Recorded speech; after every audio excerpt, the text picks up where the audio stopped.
bem com vocês? Mais uma aula de língua portuguesa. Hoje nós vamos fazer exercícios, vamos rever manifesto, falar de resenha, certo? Os manifestos aí surgiram na época, né? Esse pelo menos que a gente fala aqui, na época do modernismo, tá? E a gente vai falar deles hoje, tá?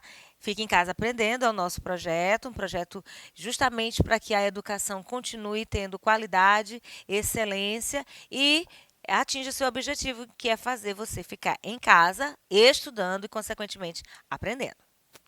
Vamos logo de exercício, olha só. O poema que segue é de Oswald de Andrade. Assim, sua tarefa consistirá em analisá-lo, tendo em vista, obviamente, que ele, assim como muitos outros, pertenceu à era modernista, posicionando-se firmemente diante de todo um contexto, seja esse político, histórico e econômico. Não se esqueça de que, ao enfatizar tais características, ajuste-as a cada verso. Então, hoje a tua tarefa comigo é bem prática. Você vai pegar uma caneta, um caderno, um lápis, uma grafiteira, e aí você vai analisar esse poema aqui. Ele vai aparecer na tua tela, eu vou fazer a leitura devagar e você já vai fazendo as suas anotações. É uma atividade de análise, tá bom? Verbo cracar. Eu empobreço de repente. Tu enriqueces por minha causa. Ele azula para o sertão. Nós entramos em concordata, vós protestais por preferência, eles escafedem a massa. Sê pirata, sede trouxas, abrindo o pala, pessoal sarado, oxalá eu tivesse sabido que esse verbo era irregular, certo? Vou voltar de novo aqui a primeira tela para você ler.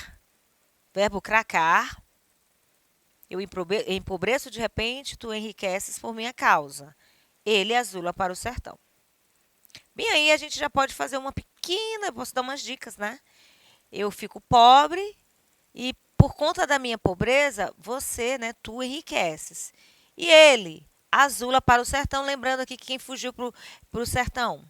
Por que ir para o sertão? Quem vai para o sertão está na cidade, tá? Nós entramos em concordata. Concordata é uma situação de quem vai falir. Protestais por preferência, protestos. Eles escafedem a massa. Lembrando que esse poema é da época modernista, uma época de ruptura, uma época de muita mudança, de efervescência, em função de muitos fatos ocorridos no Brasil nessa época, tá? Lembra aí da Semana de Arte Moderna, o Oswald de Andrade compôs, né? Fez parte do grupo dos 5, que criaram aí uma revolução dentro da arte literária. Ok? Vamos lá? Oswald de Andrade, considerado poeta irreverente por excelência, ao criticar a sintaxe exacerbada, predominantemente dominante em estéticas passadistas, como é o caso do parnasianismo, cria ele próprio um novo verbo, que é o verbo cracar, conjugando em todas as pessoas gramaticais, só que de forma contundente, crítica, ainda que expresso pelas entrelinhas do poema. Apoia-se num dos marcantes fatos históricos, que no caso é a quebra da Bolsa de Nova York, né, Bolsa de Valores, é um fato que é pano de fundo aí do cenário histórico do modernismo. Ao trabalhar as pessoas gramaticais, sobretudo no que se refere à primeira e segunda, eu empobreço, tu enriqueces.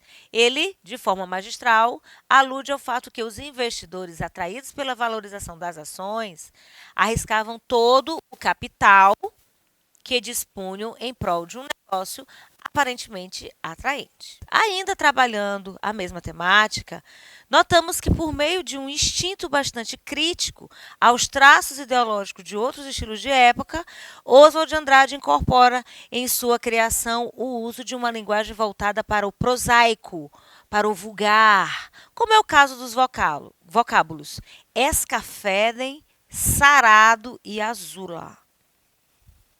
Como vocês já sabem, no modernismo a proposta era quebrar o padrão também da gramática normativa. né? A Bolsa de Valores, né, a quebra da Bolsa de Valores, citada aí nessa análise, foi um dos fatos que trouxe essa crise política para o Brasil, certo? Que foi justamente a crise lá naquela República Café com Leite, lembram?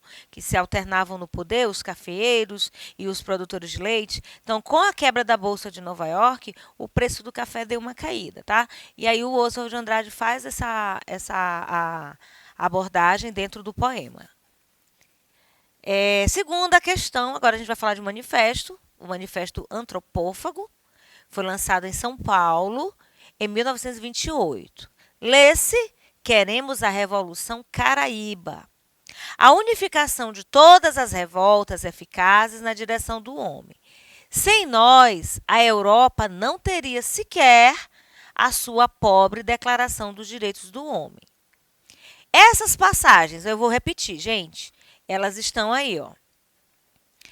Queremos Revolução Caraíba, Manifesto Antropófago.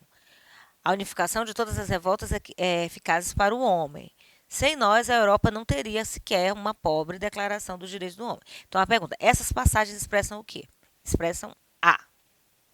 Lembrando que o manifesto, né, antropófago, ele veio depois do Verde e Amarelo. Então, começou com o manifesto Poesia para o Brasil, com a proposta de explorar e apresentar para o mundo afora, né, exportar a poesia brasileira. Aí vem um contraponto desse manifesto pelo Verde e Amarelo, o verde amarelismo, e aí o antropofágico surge depois, criticando o verde amarelismo, tá? Então, essas duas passagens, vamos aí. Letra A. Defesa das concepções artísticas do impressionismo. Letra B. Crítica aos princípios da Revolução Francesa. Letra C. Valorização da cultura nacional. Letra D, adesão à ideologia socialista. Ou letra E, afinidade com a cultura norte-americana. E aí, qual dessas alternativas você acha que é a resposta correta? Lembrando aí que Revolução Francesa, a gente vai... É um outro momento histórico e vai influenciar na literatura, que não é o caso. Então, a letra B aí, você, pelo amor de Deus, nem pensa nela, tá? A Revolução Francesa aí, o bloqueio continental, foi na época que a família real veio ao Brasil. Já estou te dando a dica que não pode ser de jeito nenhum a letra B, tá? Então, a resposta correta é a letra C, valorização da cultura nacional, tá? As outras questões, né? Defesa de concepções artísticas do impressionismo, adesão à ideologia socialista, afinidade com a cultura norte-americana, não tem assim muito a ver, principalmente essa letra E aí, porque a proposta era valorizar aquilo que tinha aqui no Brasil. Então, valorização da cultura nacional. Então, o antropofágico, os movimentos, eles tinham essa função aí de trazer as produções artísticas e colocá-las em evidência para que as pessoas valorizassem tudo aquilo que era produzido aqui mesmo, tá bom? Próxima questão.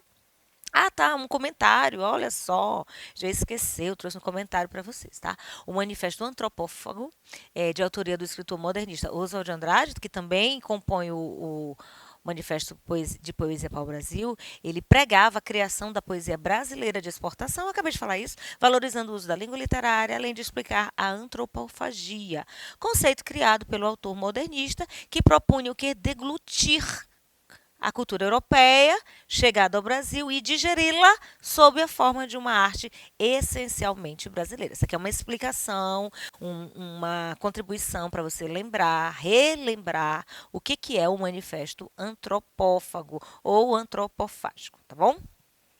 E o Oswald de Andrade está aí à frente desses dois movimentos, desses dois manifestos. No caso, é o de Poesia para o Brasil, que é o primeiro, e o terceiro, né? O segundo é o Verde e Amarelismo. Vamos avançar, minha gente.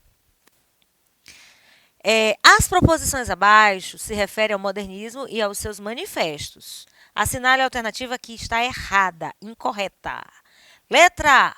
O Manifesto Verde e Amarelo, formado por um grupo de escritores jovens, surgiu logo depois do Movimento Pau-Brasil e tinha como objetivo dar continuidade ao romantismo que focava o homem português como herói nacional. Letra B. Na grande noite da Semana de Arte Moderna, Menotti Del Picchia fora vaiado ao apresentar o seu discurso, ilustrado com alguns poemas e excertos. Letra C. O Manifesto Pau-Brasil propunha uma literatura autenticamente nacionalista, com base nas características do povo brasileiro e combatia a influência estrangeira na literatura. Letra D. A ideia do manifesto antropofágico, ou antropófago, surgiu quando Tarsila do Amaral presenteou seu marido, Oswald de Andrade, com sua obra A Tela Abaporu. E letra E, o movimento da escola da ANTA, que fazia parte do Manifesto Verde e Amarelo, representava a proposta do nacionalismo primitivo, elegendo como símbolo nacional a ANTA, além de valorizar a linguagem, a língua, no caso, indígena tupi. Eu já estou querendo criar uma outra língua aqui, falando, lendo rápido e a língua travando. Gente, daqui a pouco eu vou criar aqui uma nova língua, a intérprete não vai nem saber aí falar o que ela vai dizer, tá? Gente, lembrando que isso aí eu quero a alternativa, vou voltar um pouquinho, a alternativa errada em relação ao modernismo e os seus manifestos. Você já leu? Eu estou lendo devagar para você analisar uma por uma. E a resposta certa é a letra A. O Manifesto Verde e Amarelo, formado por um grupo de escritores, ele não surgiu logo depois, tá? E tinha como objetivo dar continuidade ao romantismo, coisa nenhuma, não é verdade, que focava o homem português como herói nacional. O movimento Verde e Amarelo, tanto quanto o movimento Pau-Brasil, eles tinham como ideia aproveitar e realçar a nossa produção literária nacional. A grande questão é que o Oswald de Andrade e Menotti Del Picchia e Mário de Andrade também, eles tinham como base para os seus movimentos, seus manifestos, as vanguardas europeias. Então, como é que eu vou só dar um enfoque maior naquilo que é produzido aqui se eu também estou me baseando em algo que é de fora, tá? Fica a dica. Outra questão, olha só essa figura aí. Eu acho que vocês devem ter assistido a esse filme, a maioria das pessoas já assistiu. Tá? Em março de 2017, foi lançada no Brasil uma nova versão do filme A Bela e a Fera, produzido pela Disney. E vamos ler a sinopse do filme. Moradora de uma pequena aldeia francesa, Bela, interpretada por Emma Watson, tem o pai capturado pela fera. O pai é o Dan Stevens. E decide entregar sua vida ao estranho ser em troca da liberdade dele. No castelo, ela conhece objetos mágicos e descobre que a fera é, na verdade, um príncipe que precisa de amor para voltar à forma humana. Isso aqui é uma sinopse do filme, onde você lê, não sabe o que vai acontecer. Óbvio que você sabe porque a história da Bela e a Fera é conhecidíssima, não é de hoje. Mas a sinopse vem aí só para apresentar aí, dar uma clareada, dar uma ideia do que o filme vai apresentar. E é a partir daí que a gente vai ver as questões. Qual é a finalidade dessa sinopse? Apresentar um breve resumo do filme para que o leitor obtenha informações gerais sobre a produção. Divulgar uma explicação científica sobre a fera. Anunciar o lançamento de uma nova versão do livro A Bela e a Fera. Chamar a atenção do leitor para a coragem de Bela ou detalhar o roteiro completo do filme. Aí eu tenho 2 Ds e 2 S, isso não tem nada a ver para você achar que há uma dessas perguntas aí, não. É só o seguinte, na hora que a gente dá o enter na questão, vai a letra às vezes duplica, né? E aí, quando a gente coloca aqui ao ar, às vezes, assim, um programa, o qual os slides são formatados, às vezes dá assim um probleminha, é por isso, tá? Então, letra A, letra B, letra C, letra E. Uma delas é a resposta, eu sei que você já sabe, lógico, apresentar um breve resumo do filme para que o leitor obtenha informações gerais sobre essa produção. Direto para a próxima. Aos anos 80, a artista tem sua biografia lançada. Olha só. Aos 80 anos, né, na verdade. É o músico, cantor, compositor, apresentador de TV, ator de teatro, de televisão. Talvez você não o conheça, e de cinema também, além de ser um grande pesquisador da cultura popular brasileira, o contador de causos, é isso mesmo, contador de causos. Rolando Boldrin chega aos 80 anos, isso em 2017, tá? E coloca tudo que viveu nos seus 58 anos de carreira no papel. Chega às livrarias a biografia A História de Rolando Boldrin, Senhor Brasil, escritas pelos jornalistas William Correia e Ricardo Taira.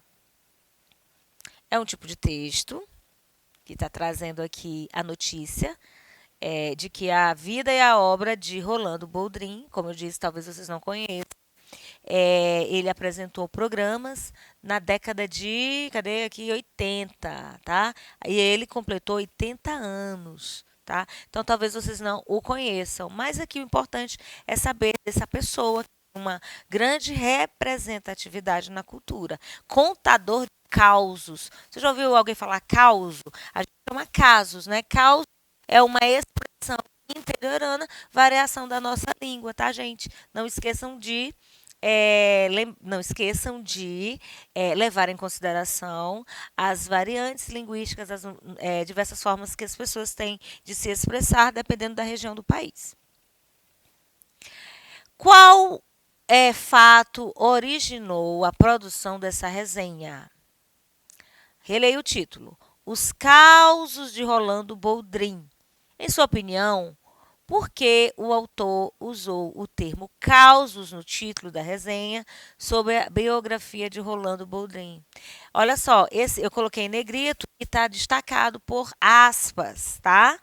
Por quê? Porque a palavra correta gramaticalmente é casos, tá? Vamos lá? Bem-humorado, esse aqui é o final da resenha, né? Boldrin revela que topou direto contar sua vida ao receber jornalistas Correia e Taira, já conhecidos na TV Cultura, onde hoje o Boldrin apresenta o programa Senhor Brasil, lembrando que esse hoje aí é em 2017. Agora que a gente já leu aqui, né? Qual é a relação do subtítulo com o título? Que fato é ressaltado no subtítulo? E por que o autor se refere a Boldrin como artista e não como contador de causos no subtítulo? Olha aí, o título.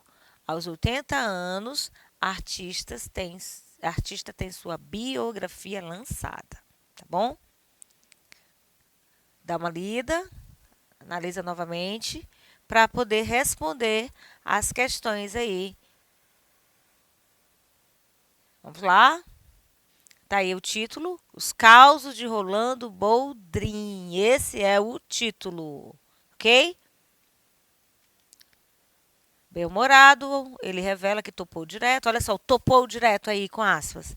Porque topar uma parada é uma linguagem coloquial. E quando você tem um texto formal, você precisa destacar expressões que são usadas na coloquialidade, tá? Não esqueçam disso, principalmente você que vai fazer vestibular, fazer sua prova do Enem. Não pode esquecer dessas situações. Então, olha só, a gente já releu o título, então a pergunta é: qual é a relação do subtítulo com o título? E aí tenho a resposta para vocês. O subtítulo apresenta, de fato, o assunto sobre o qual a resenha vai tratar, que é a biografia de Rolando Boldrin. Que fato é ressaltado no subtítulo? A biografia de Rolando Boldrin. E por que o autor se refere a Boldrin como artista e não como contador de causos? Porque ele é um artista em vários sentidos e ser contador de causos é um deles. Esse texto é uma resenha sobre o Rolando Boldrin, falando da biografia dele. Biografia é um tipo de texto, né, é um gênero textual que vai sempre falar da vida de alguém. E como o Rolando Boldrin tem outros predicativos, além de contador de causos, ele também, e foi colocado aí na resenha, o autor, na hora de fazer esse texto, não evidencia o Boldrin nas outras profissões, mas ele se destacou bastante nos programas os quais ele apresentou como contador de causos. Eu convido você a conhecer a biografia do Rolando Boldrin, a apresentar a sua família. Eu acredito que você vai gostar muito dos causos que ele tem para contar. Compliquei?